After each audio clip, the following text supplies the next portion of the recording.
Hey everyone, welcome back. Today we're going to do a deep dive into consciousness. Ooh, sounds interesting. Yeah, it is. We've got this article from the Spiritual Seek website, Okay. and it's all about this idea that there are levels of awareness. Levels. Yeah, like a pyramid. Hmm. So we're going to explore this pyramid and maybe even figure out where we fit in. Sounds like fun. I think so too. So the article lays out 7 levels. 7.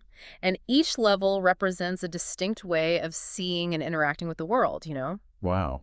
So at the most basic level, we've got the instinctual level. Instinctual. Like pure survival mode, right? Okay. Hunger, thirst, sleep. The stuff we can't live without. Yeah, exactly. And the article even mentions Freud's concept of the id here. Oh, yeah, I remember that from Psych 101. Right. That part of us that's all about instinct just wants immediate gratification. Interesting. So we've got survival at the base. Makes sense. What's next? Moving up, we hit the material level. Material. Yeah.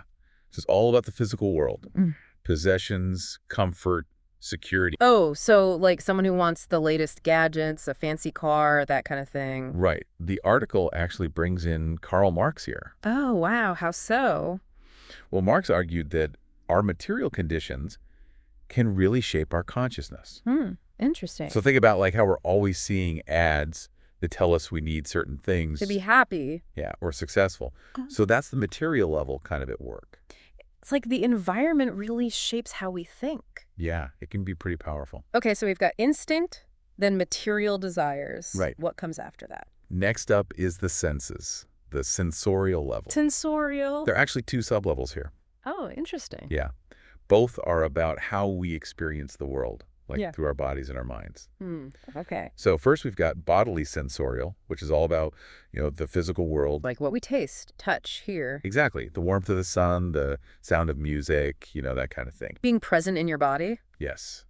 And the article quotes Thich Nhat Hanh here. I love him. What does it say? It talks about mindfulness and how we can anchor ourselves in the present moment, through our senses. Yeah, that makes sense. But it's not just about the sensations, right? There's more. It's also about the thoughts and interpretations we add to them. Oh, okay. And that's the second sublevel, mental sensorial. So, like, I see a beautiful sunset, but I also remember a vacation I took as a kid. Exactly. Yeah. We draw on our past experiences to shape how we see things. That's really cool. So our awareness is becoming more complex as we go up this pyramid. Definitely. So what's next? Above the sensorial, we find the rational level. Rational. Okay, so that's where logic and reason come in. Right. It's about thinking things through, analyzing situations, relying on evidence. Less feeling, more thinking. Pretty much. The article mentions Descartes here, doesn't it? It does. It talks about his famous quote, "I think, therefore I am." Oh, yeah.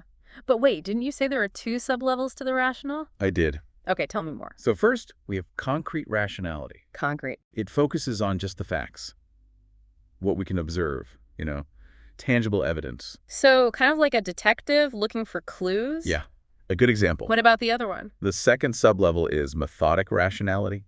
Methodic rationale. Think of it like an upgraded version of concrete rationality. Okay. It's all about applying a structured, a methodical approach to problem solving. Like a scientist using the scientific method. Exactly. You've got it. It's not just about being illogical, it's about having a system, a process. I like how you put that. So we see how both types of rationality are important for science, technology, all that stuff. And everyday life too, right? Definitely. But I guess even with logic, we can run into limits. We do. That's where the next level comes in. Ooh, what's that? This is where things get really philosophical, the idealistic level. Idealistic. Okay, ready. So instead of just focusing on what is, we start thinking about what should be. Ideals. Values. A better world. Big ideas.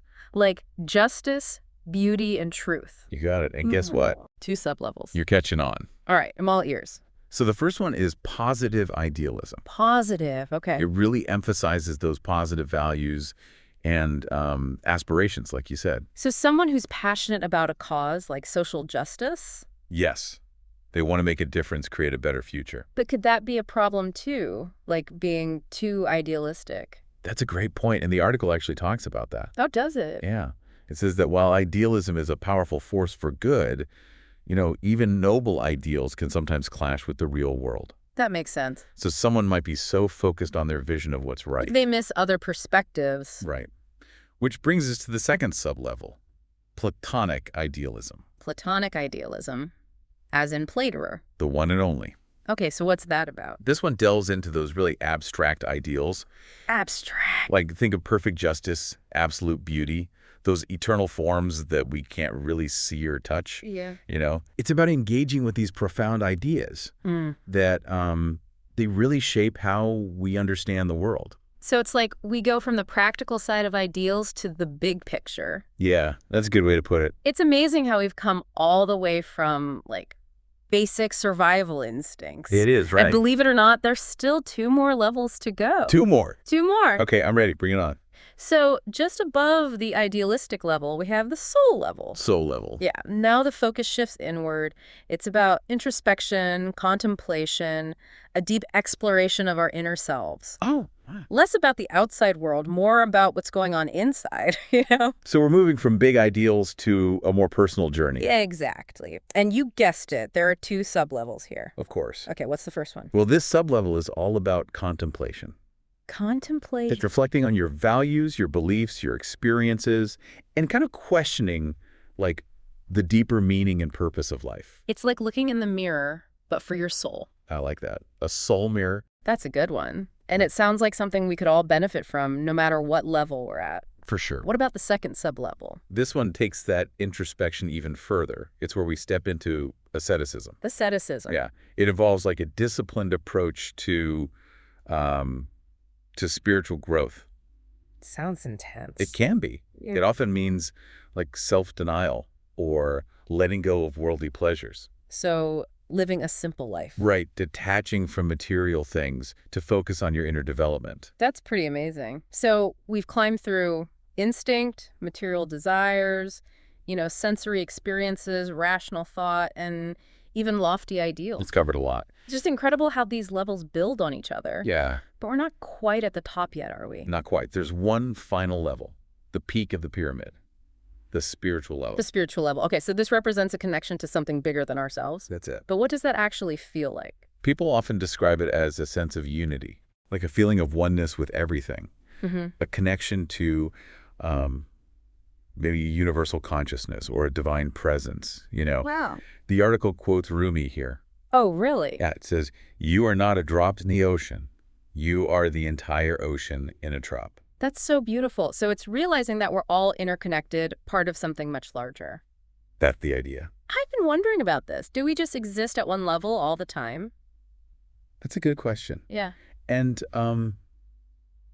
the truth is, we can actually fluctuate between them. We can. Yeah. It depends on what's going on, like our mood, who we're with, you know? Oh, so like I might be super rational at work, but then at home I'm more in sensorial mode. Exactly. We have this whole spectrum of awareness. It's amazing. But if we're moving between them all the time, how do we even know what level we're on? That's where self-awareness comes in. Self-awareness. The more we understand these levels, the more we can recognize them in ourselves, So paying attention to our thoughts, emotions, and actions. Yeah. And figuring out, like, what's driving them in different situations. That makes sense. And hey, didn't the article mention a spiritual awakening quiz? It did, to help with that self-reflection. Oh, a quiz. I love quizzes. This was more like a series of statements. Oh. And you figure out which ones resonate with you the most. I'm curious, what kind of statements are they? Want to hear? Yeah, let's do it. Welcome back to our deep dives into consciousness. So we've made it to the top of that pyramid. From basic instincts all the way to, spiritual connection. Pretty amazing journey, right? It is. But, knowing all this stuff about these levels, it's not just for fun, is it? Not really. I mean, it can be interesting, but it's really about self-knowledge. Oh, okay. I see what you mean. Like, if we can figure out where we are on this pyramid, yeah, it can help us understand ourselves better. Our motivations, our behaviors. Exactly. And how we see the world, even. Okay, I'm listening. Tell me more about this. So let's imagine someone's mostly operating from that material level. You mean like all about possessions and status and stuff? Right. And just understanding that can be a huge aha moment for them. How so? Well, they start to see how those desires are driving their decisions. Oh, I see. Like their relationships, maybe how they spend their money. Exactly. And it's not about judging, right? No, of course not. It's just about understanding those underlying forces. Shining a light on them. Yeah. So now let's think about someone more aligned with the rational level. Our logic and evidence folks. Yeah. They're probably constantly analyzing needing proof. Which is super valuable, right? Like, think about scientists, engineers. Oh, absolutely. But knowing this about themselves can also help them, Help them how? maybe step back from logic sometimes. To see things from a different perspective. Yeah, like using their intuition or emotions. So it's about balance. Balance is key. Okay, so what about someone who really resonates with that idealistic level? The people who want to make the world a better place. The change makers. Exactly. And that's amazing, but there's always a but, right? Even the best ideals can be tricky. How so? Well, if someone's so focused on their vision of what's right, they might not understand other viewpoints. It's like they're wearing blinders. Yeah, kind of. Yeah. And lastly, for those drawn to the, soul or spiritual levels, Right. understanding these levels can be really powerful for them. For their personal growth? Yes. Yeah. And their spiritual journey, it helps them see the value of introspection, meditation, connecting to something bigger. I'm starting to see how each level has its own set of gifts. And potential pitfalls too, right? True. But here's something I've been thinking about. Do we really exist at just one level all the time? That's a great question. The truth is, we don't. We don't. We can move between these levels depending on, what's happening around us. Oh, so our mood, the people we're with. Exactly. It's like having this whole awareness spectrum we can tap into. I can be super rational at work, then totally shift gears when I'm with my family. Exactly. Which is pretty mind-blowing when you think about it. So how do we become aware of those shifts? How can we tell what level we're on? It all comes down to self-awareness. Self-awareness again. Yeah. The more familiar we are with these levels, the easier it is to spot them in ourselves. So it's about paying attention, really noticing those internal shifts. Exactly. Be curious about yourself. Be non-judgmental. Just observe what's going on. It's like becoming an explorer of your own mind. Love that. So let's say we're getting good at noticing those shifts. What do we do with that awareness? That's when it gets really interesting. Once you know your tendencies, Yeah. you can actually start to leverage them. Leverage them. For example, let's say you realize you tend to get caught up in, material desires. Okay. Knowing that, you can choose to focus on experiences instead, or relationships. So it's like making a conscious choice to change course. Yeah, like a course correction. Or if you know you overthink things, Yeah. you can practice mindfulness to bring yourself back to the present moment. It's all about using this knowledge to make better choices. More intentional choices. So we're not just climbing the pyramid for the sake of it. We're actually learning along the way. Exactly. Each level has its own wisdom to offer. And speaking of wisdom, remember that spiritual awakening quiz from the article? Oh, yeah. With those thought-provoking statements. I've been thinking about them ever since we read them. Me too. Now that we've really explored these levels, I'm curious to hear them again. You and me both. Should we remind our listeners what those prompts were? Absolutely.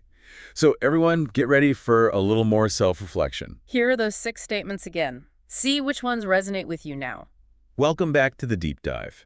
We've been exploring this whole idea of levels of consciousness like a pyramid. Yeah. We started way back at the bottom with survival instincts. And we made our way all the way to the top, to spiritual unity. It's pretty wild, right? It is. And along the way, we learned so much about ourselves. Our motivations, how we see the world. It's been really eye-opening, So after all that climbing, what's the big takeaway? Yeah. What does it all mean? Well, it's funny. The pyramid isn't really about reaching the top, I think. It's not. Not really. It's more about understanding the journey. I'm not sure I follow you.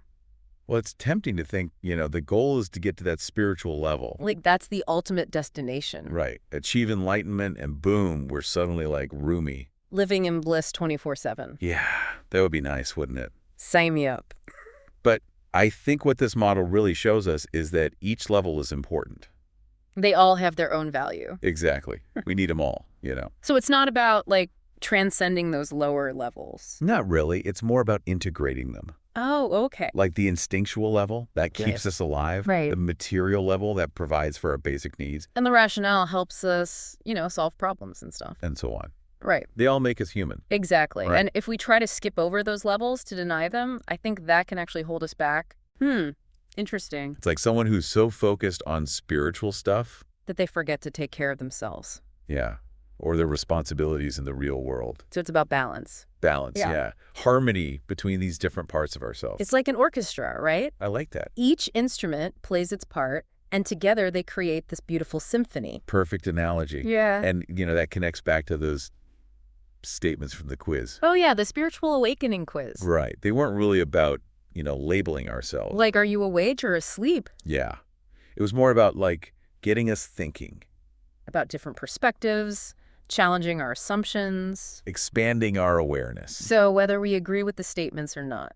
It's the process that matters. It's about engaging with life more consciously. And realizing there's always more to learn. This has been such a great conversation. It has. I feel like I have a whole new way of looking at myself now. That's the power of these big ideas. They can really change how we see the world. So where do we go from here? What's next for our listeners? Yeah, how do they take all this and actually apply it to their lives? It's one thing to understand these levels, but how do we actually live them, right? It's like bridging that gap between theory and practice. Self-awareness is key, I think. Self-awareness. Paying attention to our thoughts, our emotions, our behaviors. And seeing how they connect to these different levels. Exactly. Like catching ourselves when we're driven by instinct or material desire, or maybe we're getting lost in our thoughts. And as we get better at noticing those things, we can make better choices. More conscious choices. Yeah. So we're not just reacting to life, we're actually shaping it. Wow, we're like conductors of our own symphony. Another great analogy. Mm. And the best part is, this journey never really ends. There's always more to discover. As we continue to learn and grow, we open ourselves up to so much more. More possibilities, a richer life. Well said. Well, that's it for our deep dive into the pyramid of consciousness. We've reached the summit. But don't stop exploring here. Keep reflecting on these ideas. Notice how these levels show up in your own life. And remember to be curious, to be open-minded. We'll leave you with this thought. What would it look like to bring more balance to these levels? How would that change your perceptions, your relationships, your well-being? Until next time, keep exploring. Big guy.